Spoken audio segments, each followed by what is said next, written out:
Hello and welcome back to the Motorsport Baithak podcast. I'm your host DD and joining me once again today is my friend and your co-host Vedant. On this episode, we will be talking about the F1 2021 Monaco GP. So, let's grab some chai, take our seats, ready our opinions and dive right into the conversation. Hello Vedant. There's a lot to talk about after this Monaco Grand Prix. I'm not gonna lie. I usually say this regardless of things, but people might be shocked to hear this, but there's actually a lot to talk about. Why don't you go ahead and give me your one sentence review of the Monaco Grand Prix? Well, my one sentence review for this weekend is that this weekend will have a lot of long lasting implications for this championship. And as you said, not a lot of people will understand why we are saying that there's a lot to talk about. But I'll take Mark Hughes' comments for an example, and he said it may have looked like not much was happening, and that this was just a high speed demonstration around the streets of Monte Carlo, but the complexities in even such an apparently simple race are immense, and we saw that with the pit stops, we saw that with the the strategies and everything.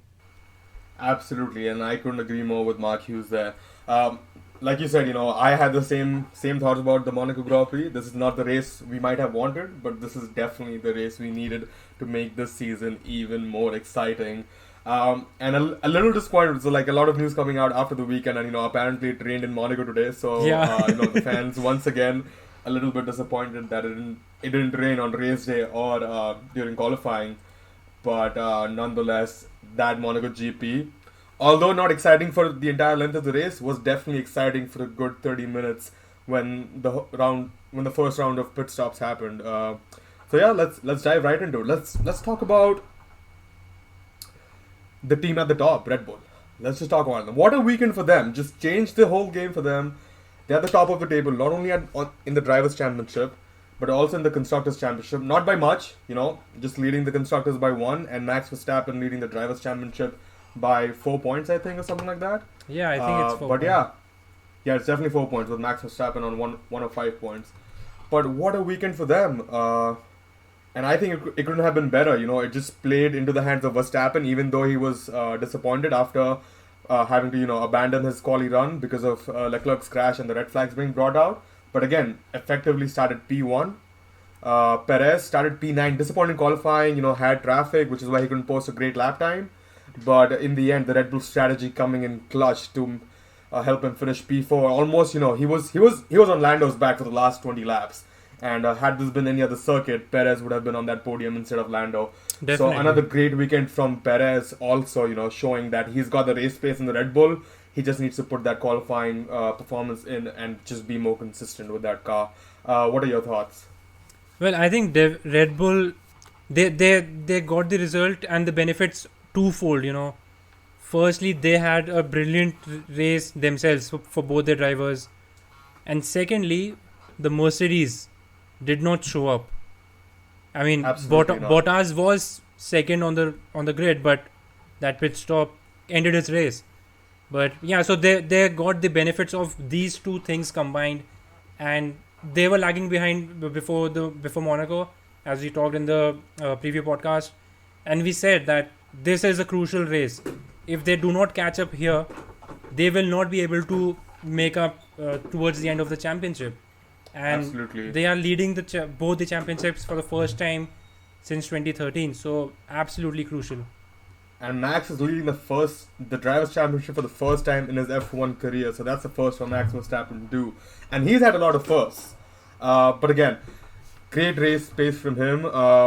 And what a strategy for Perez from Red Bull. I can't emphasize the call that Red Bull made. I know Hamilton pitted on lap 30. Gasly pitted a lap later on lap 31 to cover Hamilton. Vettel pitted on lap 32, which was the lap after Gasly, and jumped both of them.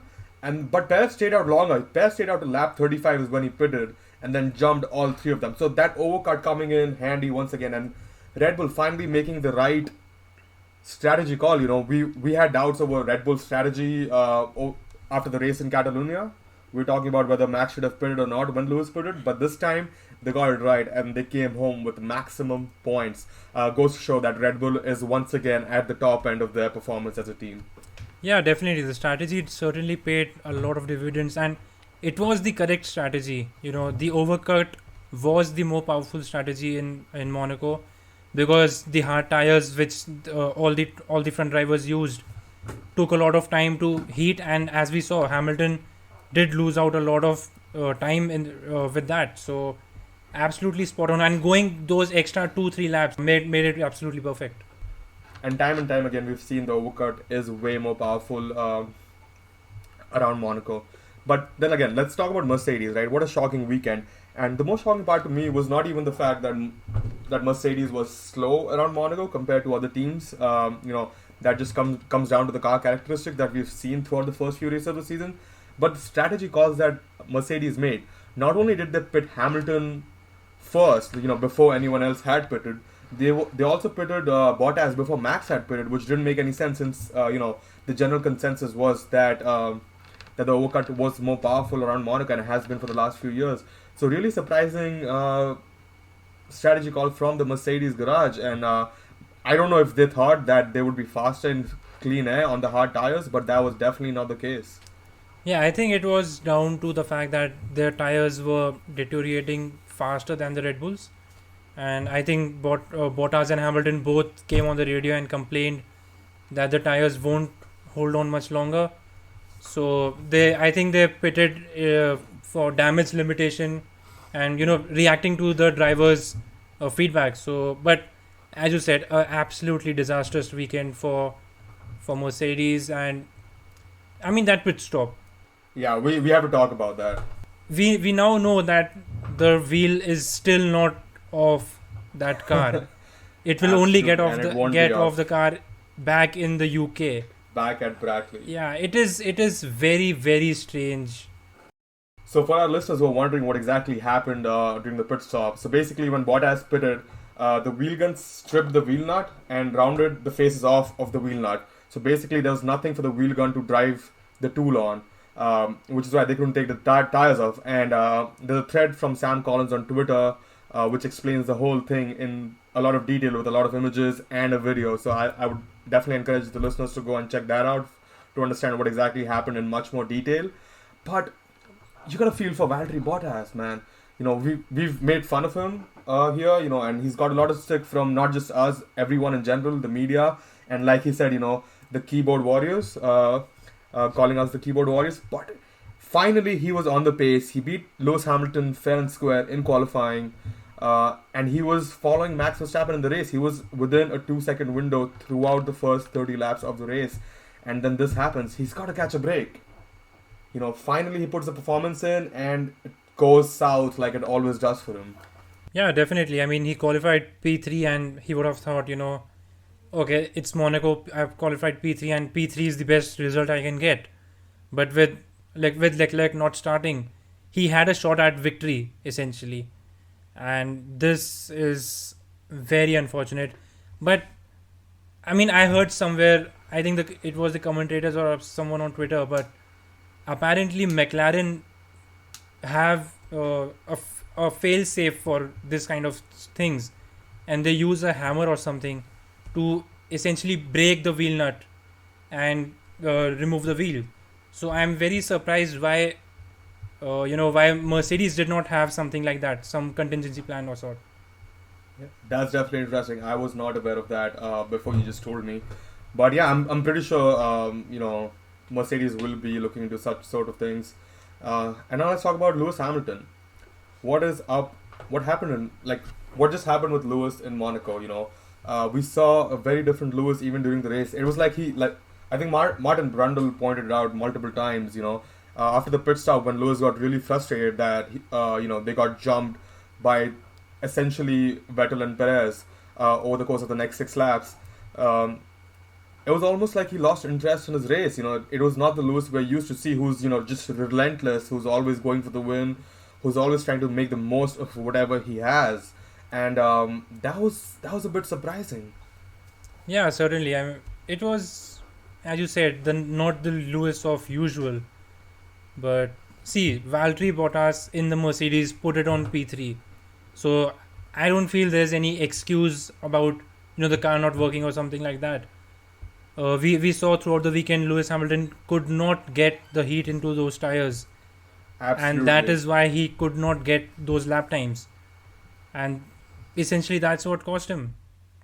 And he was clearly slower on the fresh hard tires. He couldn't get them started up either after the pit stop, and he was slower than the people who were on their older softer tires around Monaco, which is why the undercut didn't work and the overcut worked for Perez and Vettel and even Gasly, you could say, because Hamilton was essentially trying to undercut Gasly at that time.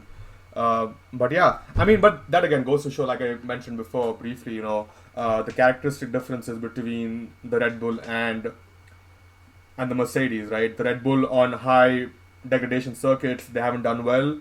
They've had to pit earlier. They haven't have been able to go as long as Mercedes have with Lewis. And on circuits where there's not as much degradation like Monaco, Mercedes have struggled with getting heat into their tires and just managing the tires in general. Over the course of the weekend. So I think that just plays into what was Red Bull's strength coming into the season. But we know that over the course of the season, Mercedes hold a general advantage from what we've seen so far in the season, and you wouldn't expect anything less from Mercedes, and they will surely bounce back in Baku. Anything less will be once again as surprising as this weekend was from Mercedes. Yeah, certainly. But crucially, now both the teams and the drivers' championship are absolutely equal, and it is. Hey man, I'm telling you, it's the sprint qualifying points that will decide the championship this year. Yeah, it's almost like Red Bull got a breather, and it's back to ground zero for them, for both of them. For both teams, yep, it's like starting the season with 0 points each, Exactly. all over again. So it's going to be very interesting from here on now. Yeah, and and it's interesting because before the Monaco GP, Toto Wolff came out and said that they'll only be bringing small upgrades or small tweaks to the car, whereas Red Bull, we haven't heard anything similar from Red Bull, and it seems they will still have some sort of development going on the 2020 car. I hope so. I hope so. Yeah, so this could be interesting, not just for this year, but also going into 2021 and how it impacts. So we have, and I feel it also brings into the question, with Lewis and him trying to sign a 2-year deal with Mercedes, and how on board he's on the plan with competing for this season versus preparing for 2021, because this could bring a conflict of interest maybe, where Mercedes want to sacrifice this season to have an advantage next season in 2021 like they did in 2013, whereas Lewis might want to keep that world championship streak going for himself and become an 8-time world champion this year itself. That is very interesting. And see, we saw from Lewis's remarks after the race and after qualifying, he was not entirely happy with the team. And absolutely, he didn't say anything, and he was really disappointed. Yeah. And it was a little bit harsh coming from him, And I know a lot of people took a punt at Lewis Hamilton for saying all of these things over the radio and in the post-race interview. But Lewis Hamilton said, there's nothing I can learn from this weekend. Only the team has things to learn, which is kind of surprising, also considering the fact that Lewis did not do so well in qualifying. Yeah, exactly. And he couldn't get the heat into the tires and things like that. But again, that might just be Lewis getting frustrated, like everyone else gets frustrated after the race and needing a bit of time to cool down. Yeah, but my point being, Lewis Hamilton not being happy with the team like this weekend, and your point that there might be a conflict of interest, so that might play into the championship as well, and that would be ugly. That would be ugly. That would definitely be ugly, but everybody wants a different world champion, so more things for the fans to root for, right? But yeah, that was just an interesting take that I had, just thinking about Formula 1 in general, just procrastinating. So these thoughts pop up every now and then. Anyway, bad weekend for Mercedes. Hopefully they'll come back and make the season more interesting going into Baku, which we'll talk about in Baku preview. So let's not dwell on it too much right now.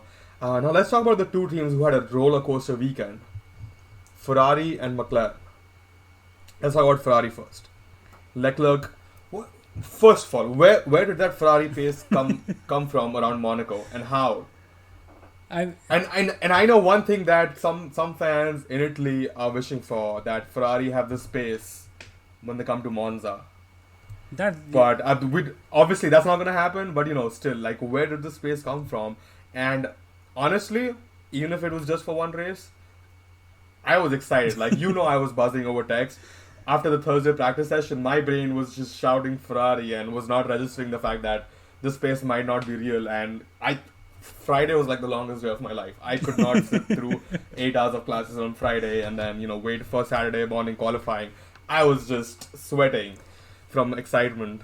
Yeah, I mean that I think we talked in the preview podcast or in the Spain review podcast that Ferrari were fast in the final sector at Barcelona, and essentially that is the pace that translated into the entire Monaco circuit, especially the final sector at Monaco. So absolutely, I mean, if you dive into the data, you can see that Max was definitely faster in the first sector throughout qualifying. Exactly. But, Leclerc made up a lot of time in that last sector, and so did Sainz, not as much as Leclerc, but definitely a lot more. And I think Leclerc posted the fastest times through the second sector too, consistently. So that was also pretty good from Charles.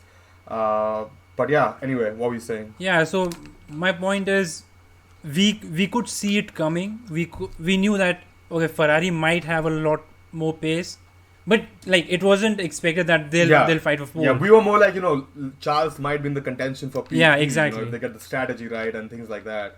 But we didn't think like they would be P1 on outright pace from the get-go. Absolutely. So But again, the Ferrari qualifying pace has been better than the race pace, and Monaco is a place where qualifying they can really exploit that. So whatever Ferrari were doing, they were on point. However, what happened? Come Saturday, puts it P1. Okay, Sainz didn't get his last lap, but starts a respectable P4. Great stuff from Carlos, nonetheless. But what happened with that gearbox? What happened with that, apparently, the left drive shaft on the car that gave away on the way to the grid? I mean, firstly, that crash was very unfortunate in itself. Obviously, we know Leclerc goes for that qualifying. He puts in his everything for qualifying, and that was the second run of Q3. So that was super important. Unfortunately, he crashed. His entire right side was done for. His right rear, Absolutely. right front, the barge boards, the floor, everything was done for. And the risk was the gearbox, as you said. Now, on the internet, on Twitter, everywhere, people were debating, should they change it, should they not change it, should they gamble it? And I mean, it's Monaco and they gambled, essentially. But the damage on the way to the grid was the left drive shaft, as you said. Now that is surprising because Mattia Binotto also said that both the incidents are not related because it's two entire different sides of the car. But as Sam Collins explained in the post-race show, that it is possible that the left drive shaft was damaged by the shock and by the effect of the damage to the right one. So and that's absolutely understandable, and to me it just brings up two questions. I just look at it in two different ways. If Ferrari was just gambling on the fact that this might survive the entire race and we might win, I think that was not responsible, considering the fact that they're not fighting for race wins throughout the season. They're fighting McLaren in the Constructors' Championship throughout the season. And even if, Leclerc would have started P5, Ferrari would have come away with double the points that they did, basically, than they actually did. And, that would have put them ahead of McLaren in the Constructors' Championship. Right now, they sit 2 points behind. They would have been over 10 points clear of McLaren in the Constructors' Championship. Absolutely. So that would have been irresponsible from Ferrari if they did that. And the second thing, if it was a technical issue and they didn't catch it, I don't know if they didn't check it or not. But if they didn't check it, then it's really on them, and they need to revise their whatever plans they have, whatever they do, before the race, whatever checks they do before the race on the car.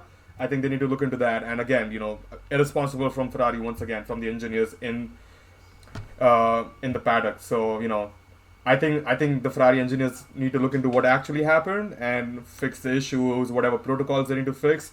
And I think it's just a Ferrari responsibility issue than anything else. And really sad, on a weekend when they could have won the Grand Prix, especially for Charles Leclerc. Absolutely heartbreaking. People are just having a little bit of meme about it that it's the Netflix curse and the Monaco curse, but just Yeah, just disappointing in general as a Ferrari fan for me. As you can just see it.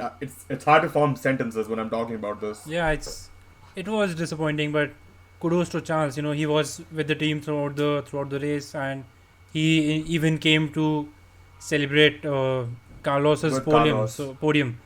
So yeah, let's talk about Carlos. Oh, Brilliant race. I mean, He was absolutely. catching up on Verstappen towards the end of it. Of course, it's Monaco, so catching up is one thing, passing is another.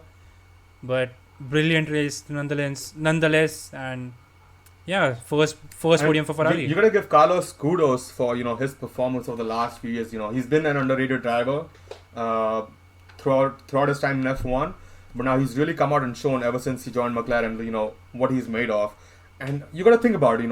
Carlos has driven in 4 different cars over his career. He was in the Toro Rosso car. And he performed, I wouldn't say exceptionally well, but he was up there. Yeah, Whenever he got a chance. He was there with Renault, and he had a pretty good season. Not an exceptional season, but a pretty good season for a first-time driver. Adjusted really quickly to the car and drove really well towards the last half of the season. Then he was in McLaren, and he beat Lando Norris in his team for 2 consecutive years. Given that Lando was a rookie, okay, that's understandable the first year, but the second year, it was the same for both of them, you could say. And Carlos beat him there, and now he just sits 2 points behind Leclerc after Leclerc's DNS this past race. So amongst the people who changed the teams, you gotta give kudos to Carlos, and just the ability that he has to get into any car and drive the wheels off of it. That just goes to show how much talent he has, and he deserves a championship-winning car more than anyone else on the grid. I feel after that race. yeah, definitely. I mean, I've been saying this for since the season started. Even in testing, that Carlos is the one who has adapted to a new car, the best. So, and he has delivered now. He has shown it. Certainly, that podium was well deserved. Absolutely, and we have had this conversation even in the paddock and across the community, talking about the people who have changed the cars and how their driving styles are not suited to the cars. And both Daniel and Carlos came out and said that you don't change the car to your driving style, you change your driving style to suit the car. And Daniel has been trying to do that in the McLaren, but unsuccessfully so. Whereas Carlos has just been seamless, and I just can't wait for 2021 and for 2022.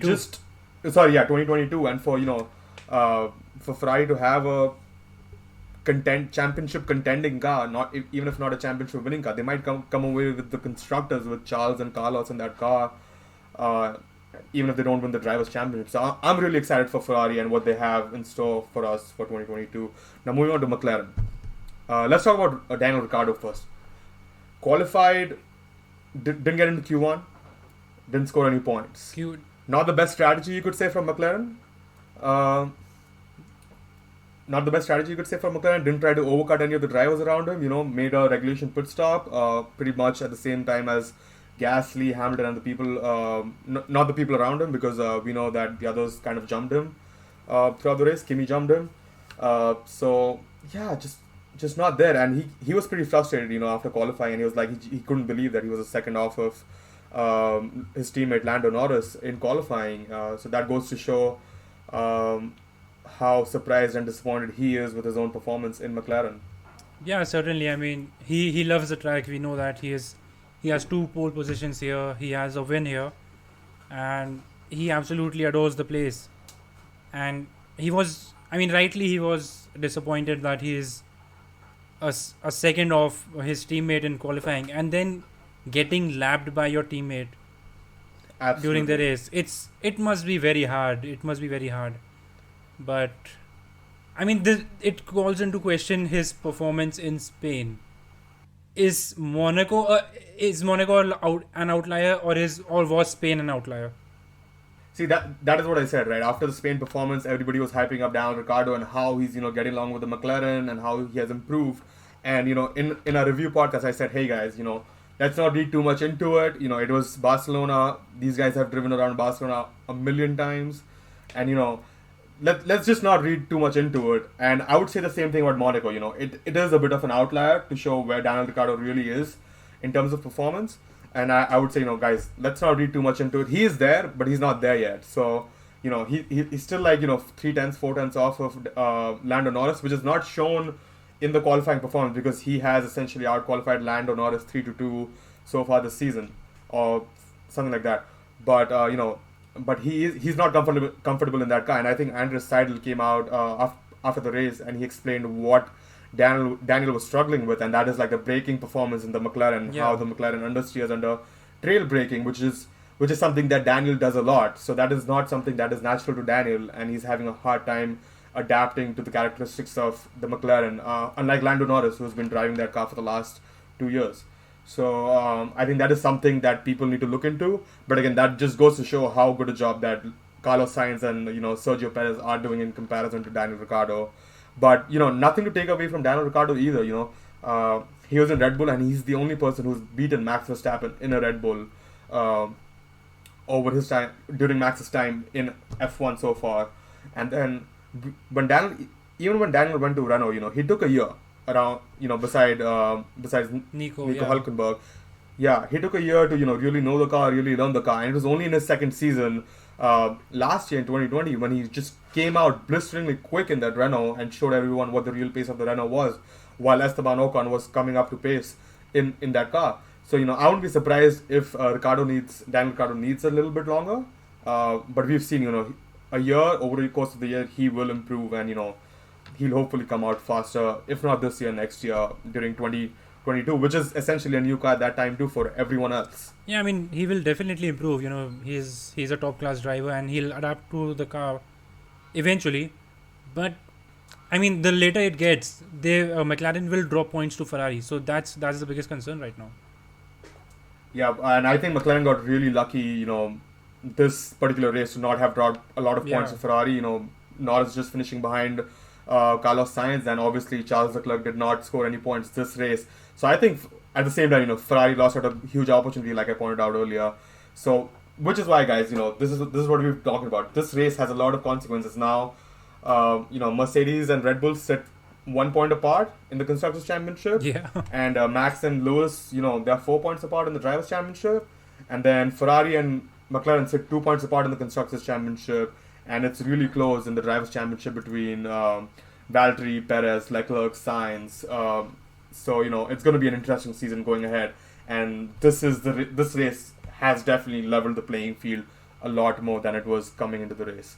So, yeah. Now let's move on. Yeah. Sorry, go ahead. Yeah, that's what I'm saying. That brings us to the next 3 close competitors: Aston Martin, AlphaTauri, and Alpine. Absolutely, and currently Aston Martin, AlphaTauri, and Alpine sit right next to each other on the standings. Aston Martin is on P5, AlphaTauri in P6, and Alpine in P7 in the constructors, but they're only separated by 2 points. Aston Martin is on 19, AlphaTauri on 18, and Alpine on 17. And the only reason Aston Martin jumped the other 2 teams is because of their insane strategy call that played into the hands of Seb Vettel, finally scoring points for the Aston Martin team, finishing P5, and Lance Stroll, who did not have the best qualifying but definitely made it a good race, finishing P8 and bringing home double points finish for the Aston Martin racing team. You gotta give the strategy engineers sitting on that pit wall, some credit for making those strategy calls, because Lance Stroll went really long on his first stint and then pitted to finish P8. I think he started like P13 on the grid, if I'm not wrong. Let me just give it a check. So yeah, Lance Stroll did start P13, to finish P8, jump 3 places essentially, just as much as Perez, was definitely commendable from him. And what a drive from Seb Vettel. Finally, something that we've all been waiting for, and hopefully Seb Vettel can carry this form into Baku, which is another street circuit. Yeah, definitely. I mean, we know there were a lot of happy drivers in Monaco at the end of the race, but Seb Vettel was right at the top with this. I mean, to have a difficult start to the season and then kill it at a place like Monaco, and get your best performance in maybe an year. I mean, even in 2020 he had a podium, but in dry he was not performing in the dry. So, but once again, a word of caution from me, Sebastian, to all the Sebastian Vettel fans out there, don't read too much into this performance. This is Monaco. It is a little bit of an outlier. I think the next closest circuit, that's like a slow speed circuit, is Hungary. So I'm kind of excited about the Ferrari performance there. And also excited about Seb Vettel. But again, Seb Vettel is not absolutely comfortable in that car. And I wouldn't read too much into that performance for any of the drivers or any of the teams from this weekend, because it's going to be different, and as much as I sound like a broken record, I wouldn't say I would expect a P5 finish from Vettel going forward. But I would definitely expect Vettel to be up there, around the fringes of P10 for qualifying, and hopefully he can put himself in the mix there. Okay, but did you ever expect a Formula 1 car to overtake going up the hill at Beau Rivage? Oh, I almost forgot about it. That was... I didn't even get to see it. That is why I forgot about it. I didn't see it. No one saw it. Only the people with F1 TV have seen it. I mean, or if they put it in the highlights reel on YouTube. Yeah. But what was going on with the TV director? Like, it's just disappointing. Yeah. So the listeners, just a general knowledge that the Monaco TV director is not the same as every other race. They have a different set of directors only for the Monaco GP. Hopefully we won't see this at any other race, but absolutely strange.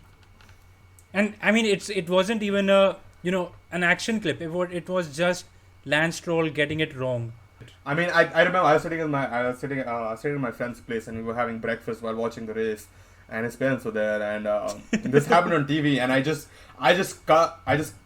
cussed in reflex, and it was embarrassing for me, but regardless, that is how strong a reaction I had when I saw this happen in real time. But yeah, definitely disappointing. But side by side going up Beau Rivage, I'll take that highlights reel just after we stop recording this podcast. Go give it a look. I think we'll have to. Ballsy from Vettel. I think we'll have to compare Mitch Evans's move and Sebastian Vettel's move, and see which one was better. Now, come on! Now you're getting the thing start. Now you're making me start to think about the F1, FE, combined weekend all over again, and I don't want to get into that. No. I don't want to get into that debate and that discussion once again. We've had that before. I'm sorry.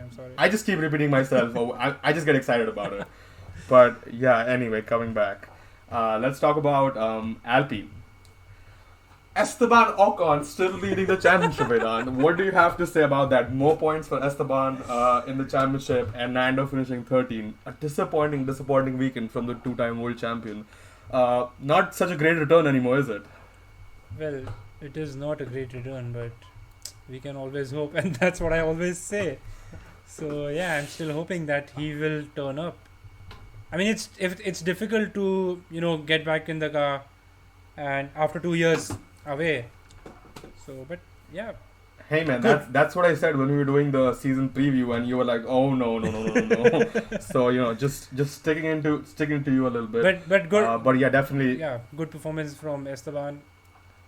Absolutely, and good strategy from Alpine too. To jump the front runners and finish P9, because I know Giovinazzi was ahead of Ocon in qualifying. Yeah. I think Esteban started P11 or P12, and then but they finished in the reverse order, with Esteban finishing P9, and Antonio Giovinazzi getting the first points for Alfa Romeo. Great stuff from him. He had the pace against Esteban in the race, and had it been any other circuit again, Giovinazzi would have had the measure, and even Kimi would have had the measure of Esteban Ocon there. But since it was Monaco, they did finish one behind the other. And what a race from Giovinazzi. You have to give it to him. Qualified P10, finished P10, first points for Alfa Romeo, and putting them P8. Not much, but still, getting them clear of Haas and Williams. Yeah, and it's very difficult that Haas and Williams will score any points. But yeah, that single point puts them above. But absolutely, I mean, I've always been saying this, and especially this season, Giovinazzi is so underrated. I mean, see, he was struggling. He's definitely been improving Yeah, over the exactly. years. It's a bit of a slow burn, but it's I happening. mean, people are still judging him by his performances from previous years, and which is not the case anymore. He's beating Kimi Raikkonen every weekend almost, and he's leading the team. So, I mean, we can see a lot more coming from Antonio as he grows into the team and with the car. Absolutely, and we also, just a little bit of silly season preview. Not only is Esteban Ocon in the mix for Mercedes seat, but we also have a Sauber Junior who might be in the mix for a Sauber seat next year, besides Callum Eilert and Robert Schwartzman from the Ferrari Driver Academy. So watch out for that too in the junior races. I just don't remember the name of the Sauber Junior, so my bad.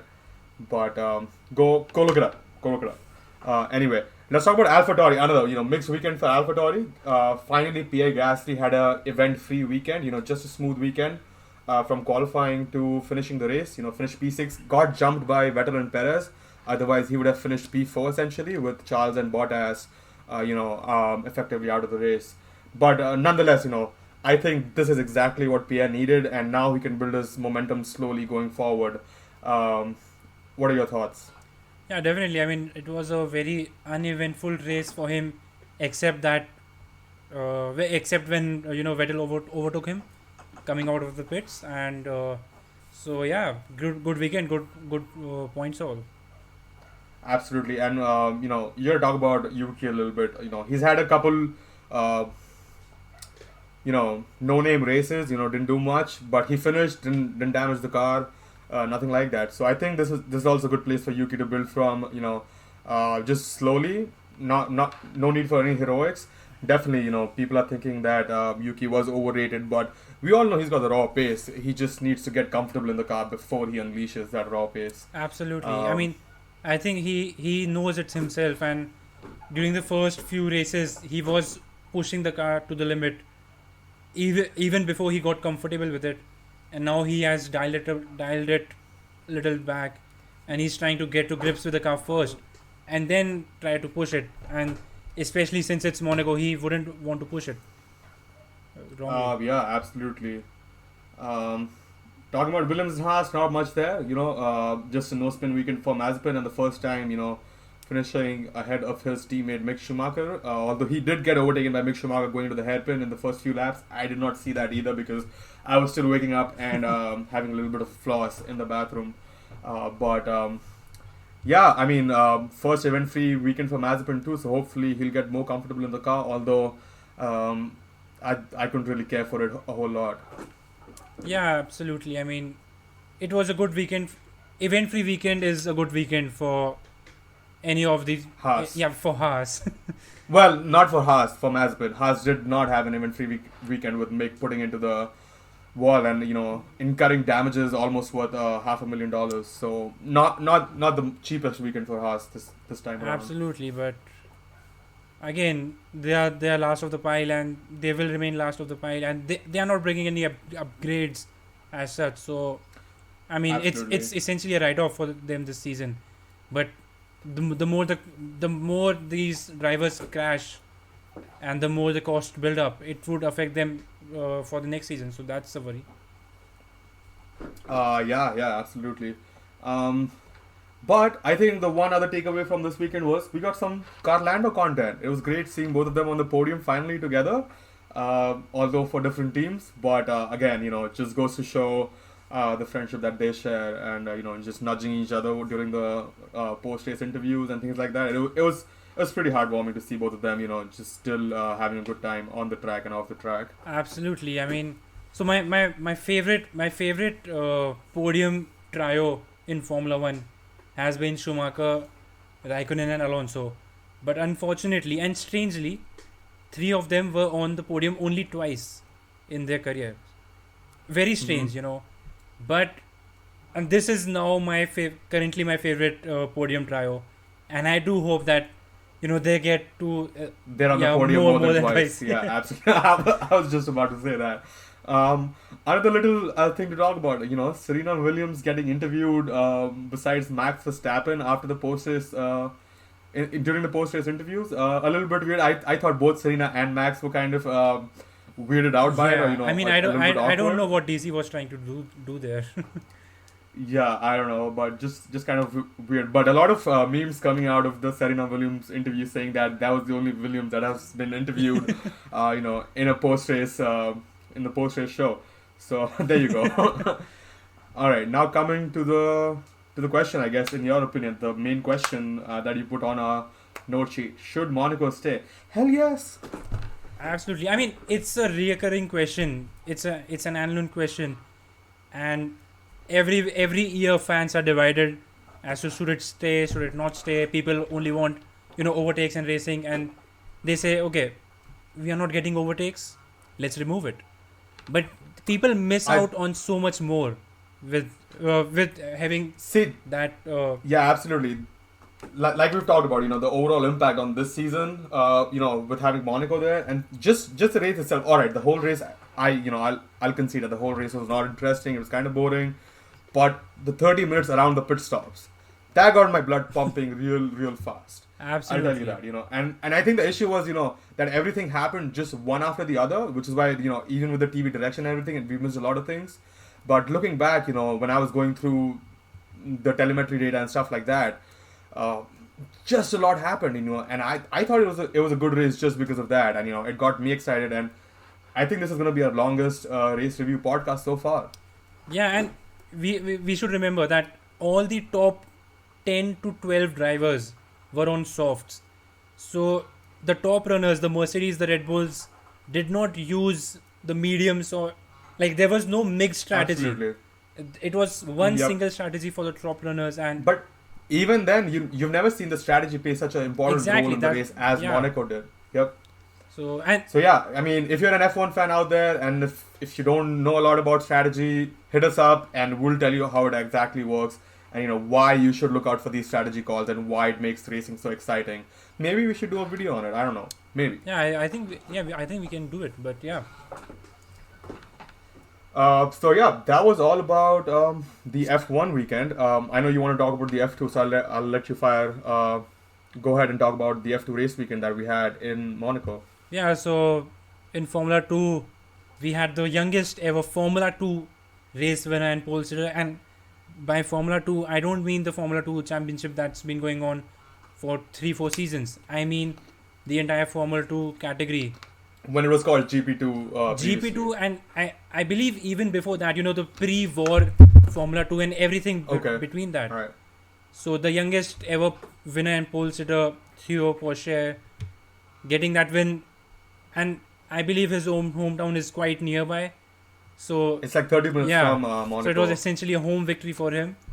But again, the race 2 was a damn race, and we saw strategy play and impact on it as the UNI Virtuosi cars, Guanyu Zhou and Rogovic, pitted for softs, pitted for slicks, could not get that grip and could not get that pace, and pitted again for wets.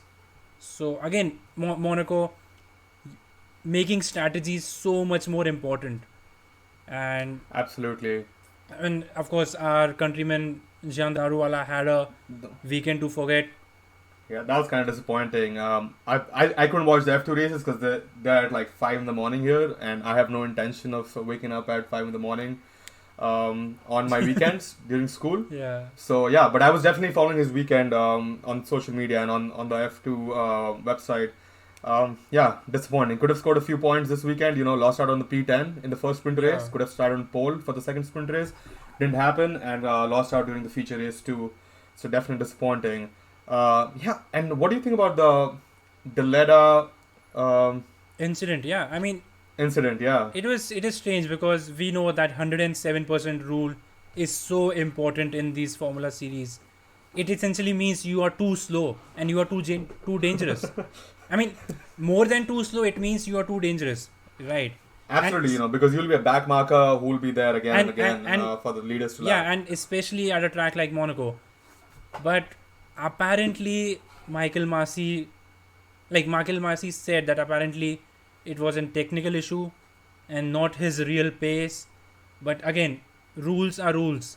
Again, I mean, Michael Masi and his group being not consistent with enforcing rules, and sometimes I just feel Michael Masi and his group of stewards dig themselves a hole for no reason whatsoever. yeah, They literally do this to themselves, and all the criticism is fair in my opinion. Rules are rules, and they shouldn't have been allowed.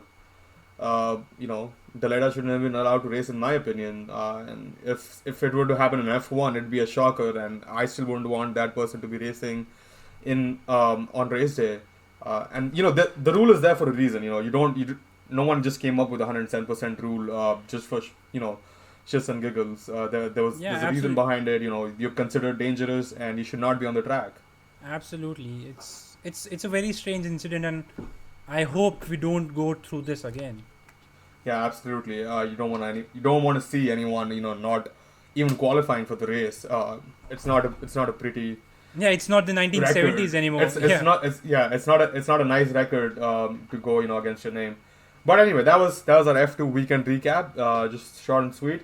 A little bit of fantasy updates from my side for all our fantasy players out there. So there's a new point structure for sprint qualifying that has been posted on the website. So go check that out. You can score up to I think 15-20 points extra during the sprint qualifying weekends. Which is why if you have not used your Mega Driver for the first half of the season yet, do not go ahead and use it. Use that Mega Driver during a sprint qualifying weekend, because that will allow you to score a massive amount of points that you wouldn't on a usual weekend. So if like Max Verstappen scored 60 points this weekend, so we got a haul of 180 points, and if Max Verstappen were to score 75 on a sprint qualifying weekend, you would essentially score 45 extra points compared to a normal weekend. So don't use your Mega Drive on a usual weekend. Wait for a sprint qualifying weekend to score some extra points coming your way. But yeah, that's all from my side. Any closing thoughts from you, Vedant? Well, no, I mean, it was great to be back at Monaco after last season, after not being there last season.